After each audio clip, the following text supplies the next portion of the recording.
Olá, pessoal! Hoje eu, Winnie, Milena e Giovana iremos conversar com vocês sobre autoria e plágio. Nós somos estagiários de língua portuguesa pela UFRN e estamos auxiliando a professora Washtiane. Bom, para começar, eu vou falar um pouco sobre plágio. Eu tenho algumas perguntinhas. Primeiro, vocês sabem o que é plágio? Já ouviram falar? Bom, o plágio nada mais é quando um aluno retira, seja de livros ou da internet, ideias, conceitos ou frases de outro autor, sem lhe dar o devido crédito, sem citá-lo. E plagiar é errado? Claro que sim. Isso se trata de uma violação dos direitos autorais de outra pessoa, além de ter implicações civis e penais. Você sabia disso? Será que você já plagiou alguma vez na vida? Então, gente, vocês devem estar se perguntando: então eu não posso pesquisar respostas e ideias sobre os meus trabalhos? E eu te digo, claro que você pode. Hoje, nós vamos te explicar como e até onde você pode ir. Gente, o ato de pesquisar, ele é possível sim, inclusive ele é necessário, porque é assim que nós expandimos nosso conhecimento sobre determinada coisa e recolhemos informações, para o estudo de algo. O que não pode mesmo é roubar ideias alheias. Portanto, sempre que você pesquisar sobre alguma coisa, é bom que você cite a referência daquilo que você pesquisou, onde você encontrou, quem falou aquilo. Winnie, mas como realizar essas pesquisas? Sobre isso, não muda nada, gente. Eu tenho certeza que você já utilizou a internet ou livros pelo menos uma vez na vida para pesquisar sobre alguma coisa, tá? Na verdade, a internet ela é um dos canais mais utilizados no mundo para a realização de pesquisas, né? E antes dela, as pessoas utilizavam o quê? Livros, revistas e até mesmo a interação humana, né? Vocês lembram daquelas atividades de quando a gente era criança e a gente tinha que perguntar aos nossos pais ou avós como era a vida antigamente, como era a nossa cidade antigamente? Então, ali nós estávamos o quê? Pesquisando. E a melhor forma de pesquisar é utilizar diversas fontes e referências, porque assim você irá aprender vários pensamentos e modos de se expressar diferentes dos seus. Mas não se esqueça que a melhor forma de colocar toda a sua pesquisa em prática é com as suas palavras, contando tudo que você aprendeu. Você consegue compreender como isso é extremamente importante na sua formação? Pois é, gente. Tudo que você copia, você esquece. Tudo que você aprende, você guarda na sua bagagem imaginária, que fica bem aqui. E o nome disso é conhecimento. Então, dando continuidade ao que o Winnie conversou com vocês, nós vamos falar um pouquinho agora sobre a importância de ser criativo, a importância de ser autoral. E aí você pode se perguntar, o que é autoral, né? Que palavrinha estranha é essa? Ser autoral, gente, é se colocar na posição de autor, é se colocar na posição de autora. Ou seja, nada mais, nada menos do que é utilizar as próprias palavras para se expressar. E aí nós trouxemos um trechinho bem legal de um poema que ele foi escrito por Manuel de Barros. Ele é um fragmento de um poema, tá? E aí eu vou ler aqui rapidinho para vocês, porque me lembra muito o que é a autoria. O menino aprendeu a usar as palavras. Viu que podia fazer peraltagens com as palavras e começou a fazer peraltagens, né? Então, por que esses versos me lembram a autoria, né? Eles sugerem que as peraltagens, que as brincadeiras, elas são essenciais para formar autores. Ou seja, ser autoral é justamente isso, é brincar com as palavras. Ser autoral é brincar com as palavras, é ser criativo, e ao mesmo tempo é demonstrar um pouco de você a partir disso, porque você é quem escolheu aquelas palavras, tá? E aí nós podemos chegar até a pensar que o exercício da autoria é algo muito difícil de se atingir, de praticar, porque o quê? Hoje nós temos a internet, nós temos a televisão, nós temos rádio, nós temos TV, tantos canais de informação, que quando nós pesquisamos, né, já encontramos tudo prontinho, tudo ali perfeito. Mas claro que sabemos que cada fonte, né, emite a informação de uma determinada forma. E não há problema nenhum em aproveitar essas informações, não há problema. Você pode muito bem valorizar a produção do outro, o texto do outro, mas para isso o que é que você precisa fazer? Sim, Você precisa atribuir o crédito a quem escreveu ou a quem falou uma determinada informação, tá? E o que é que nós aconselhamos para exercer a autoria nesse contexto?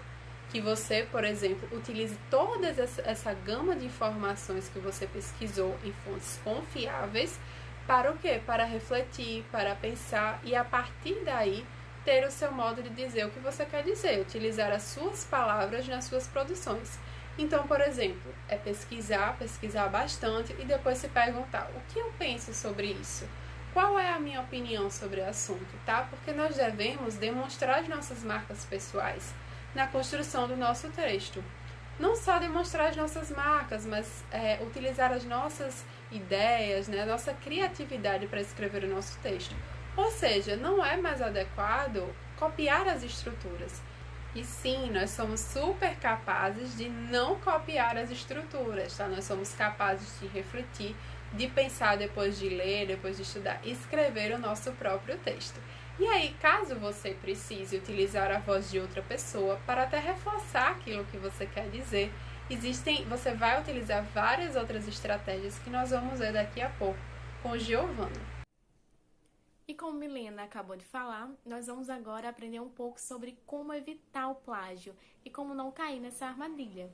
Então, a primeira dica que a gente trouxe para vocês é simples: leia. Ah, Giovana, mas lê o quê? Isso vai de cada um tem suas escolhas, suas preferências. Eu, por exemplo, gosto de ler literatura brasileira, mas talvez você não goste. Talvez você prefira ler livros de ficção, ou livros de youtubers, ou notícias do dia a dia, notícias sobre esporte. Isso é com cada um. O importante é adquirir conhecimento, porque é através do conhecimento que você vai conseguir produzir um texto ou fazer uma apresentação de uma forma mais eloquente. Então, através do conhecimento, você se sente seguro e consegue desenvolver melhor suas ideias. Por isso, é muito importante que você leia e assim você vai conseguir evitar o plágio. A segunda dica é: cite quando necessário. Por exemplo, vocês puderam notar agora há pouco que Milena trouxe um trecho da poesia de Manuel de Barros e ela citou Manuel de Barros. Ela poderia ter chegado aqui e falado aquele trecho, aquela poesia, e não ter falado que era dele, não é verdade? Mas aí ela estaria cometendo o erro de plagiar a obra de Manuel de Barros. Então, por isso, é extremamente necessário que você cite quando for preciso. Porque você concorda comigo que muitas vezes eu não vou precisar da voz do outro para responder uma pergunta ou para fazer um trabalho, não é verdade? Então, se você não usou uma ideia de outra pessoa, um conceito que você viu na internet, ou a citação de uma pessoa que você considera uma autoridade no assunto, você não precisa citar.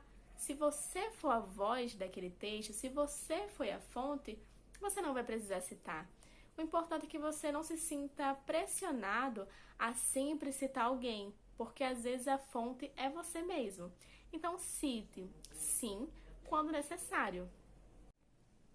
E por último, mas não menos importante, a dica 3 é criatividade.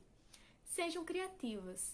É muito importante que a gente saiba usar as palavras em determinados textos, porque aquilo vai trazer clareza para meu interlocutor, porque muitas pessoas têm sim o conhecimento sobre aquele assunto, mas não conseguem passá-lo adiante porque falta criatividade. Então, essa é a nossa terceira dica para vocês. Leiam bastante, cite quando necessário e sejam criativos. O texto, como a Milena falou, as palavras estão aí para que vocês brinquem com elas e para que vocês consigam usá-las a seu favor. Então, sempre tenham esses 3 pontos em mente, que eu tenho certeza que vocês não vão cair mais nessa armadilha de plagiar, mesmo que seja sem querer. E para exemplificar, a gente trouxe aqui um exemplo no dia a dia de um possível plágio, mas a resposta a gente vai deixar com vocês.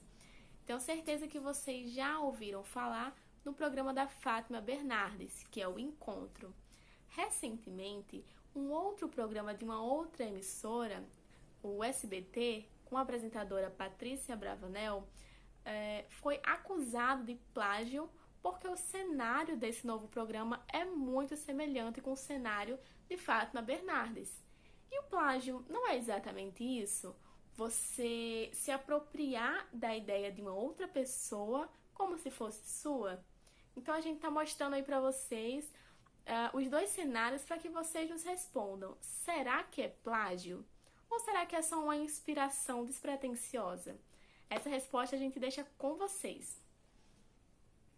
Então é isso, pessoal. Espero que vocês tenham aprendido um pouco sobre o que é plágio, o que é autoria e como não cometer esse tipo de erro nos nossos trabalhos da escola, nas nossas provas ou nas nossas atividades. Então, qualquer dúvida, estamos à disposição e respondam aí. Foi plágio ou não foi?